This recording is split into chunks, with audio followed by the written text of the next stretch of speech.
Scrolling with Haley. I am Haley Carania. I scroll with the homies here in the live chat because there's a lot to scroll through on X, on Instagram, on TikTok. Cutting through the clutter, one hot take at a time. Love seeing you all in the chat before the show. I tried to jump in just a few minutes before to say hello. I love the chat interaction. Thank you for helping. But I do it to get all of the videos and all of the content that you won't find anywhere else. Scrolling with Haley. Just search that up and I will be there. Follow and listen on your favorite platform. It is 11:48. Welcome back into the Thursday edition of Three Man Front. A reminder, live coverage from Tampa, Florida next week.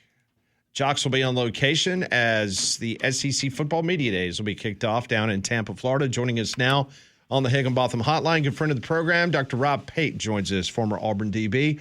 Rob, I hope you're well on this Thursday. Guys, I'm doing great. How about you guys? We're doing well. And I know that we kind of go over this almost every year, and I apologize for me forgetting this, but did you appear at one of the SEC Media Days representing Auburn? I want to say you did. I'm trying to remember when. I did. Before my senior year, back then we only took two guys, not three, and I represented the defense, and Ben Leard was the offensive person, and it was in Birmingham. It was at the Sheraton Hotel downtown, right next to the SEC offices. The Medical Forum. Did you guys drive or fly?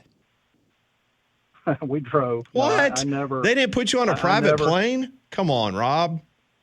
No, I was never on a private plane. Man, hey, those days, man, things have changed a lot. So we didn't have that kind of thing. We were 280 guys. Were they coaching you up? Were you advised what not to say? You were always so well spoken, and I'm guessing if you get taken, that's kind of already been checked off the list. But were you guys advised, coached anyway before you went and met with the media in Birmingham?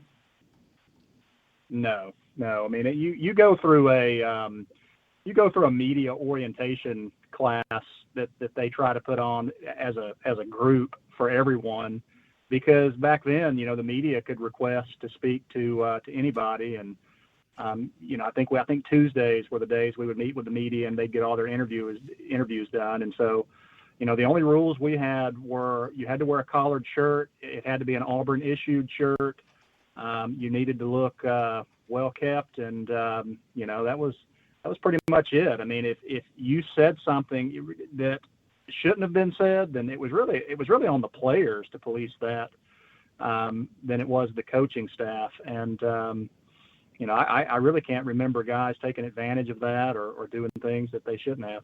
Yeah, that was my next question. If you remembered any of the tough questions or anything in particular about that particular media days.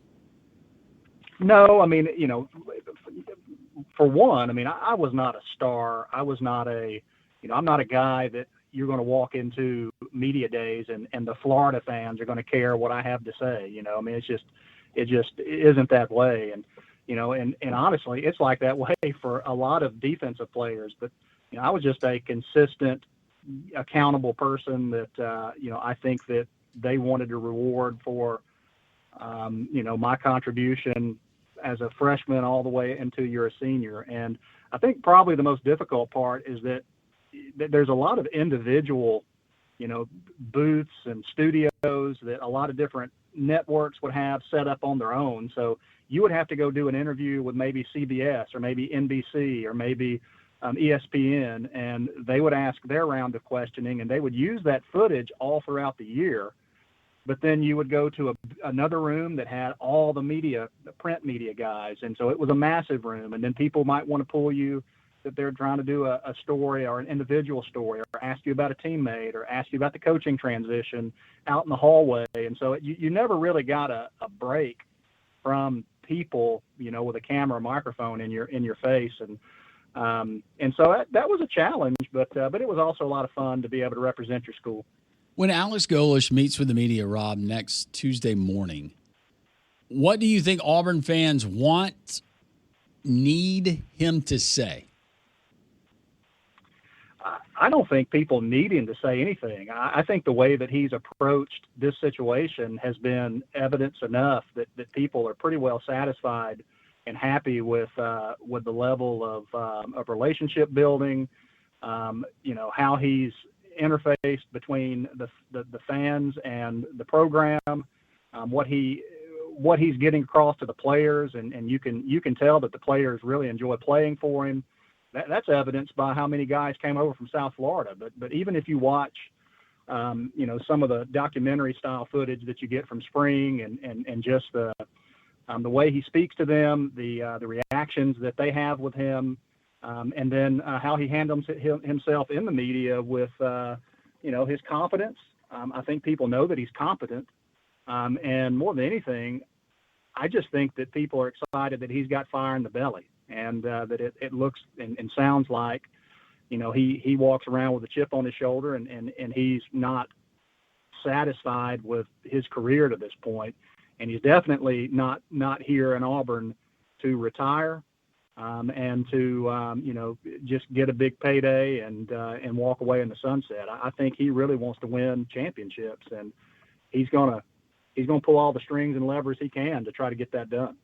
Rob, we talked with you last week about this, about the first game of the season for Auburn being moved to Atlanta, and you were talking to us about how you understand that, feel bad for obviously your local business owner there in Auburn when you lose a home game and it gets pulled to a neutral site. That's dollars that could have been put in the pockets of those that have Auburn businesses. And it was interesting because the Peach Bowl officially released that almost 24 Auburn student athletes are going to be paid NIL through the Peach Bowl Incorporated and AFLAC, part of NIL deals specifically for that football game. And that kind of goes with what you were talking to us about last week about why Auburn saw this as a good opportunity.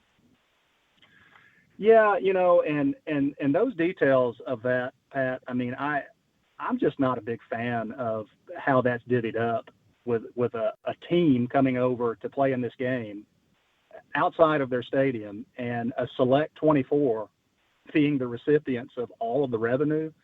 I just don't see how you sell that. And, I know that in this era that you got to sell a lot of crap that doesn't make sense and has no justification other than, the people in these positions want some people to go out and promote their games and not others.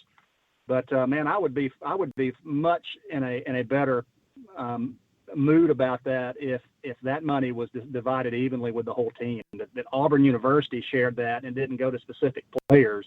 That they divvy that up equally to a team that went over there. Maybe even got rewarded if they come back with a win. But just taking 20, I'd hate to be the 25th guy. And again, of course they're going to want Byron Brown and the guys that have the most cachet to be the ones that promote, and they're going to be the ones to get all that revenue. And it just doesn't make sense to me. Doesn't seem like it's healthy for a culture in a locker room, but it seems like Alex Golish has got a pretty good feel of that situation. Rob, we always appreciate the time. Thank you so much. All right, guys. Thank you. War Eagle. Scrolling with Haley. Join Haley Caronia as she scrolls through the biggest headlines. If you haven't watched this show before, we do blind reactions. I have not seen these videos, so I am seeing them for the first time with all of you. We're going to implement the tinfoil hat time segments and all the stuff you know and love. And I'm going to finish the show and answer some of your questions. Someone asked me what made you get into podcasting, and I was producing podcasts for other people. And I was like, I could do this for myself, and here I am. Scrolling with Haley. Follow and listen on your favorite platform.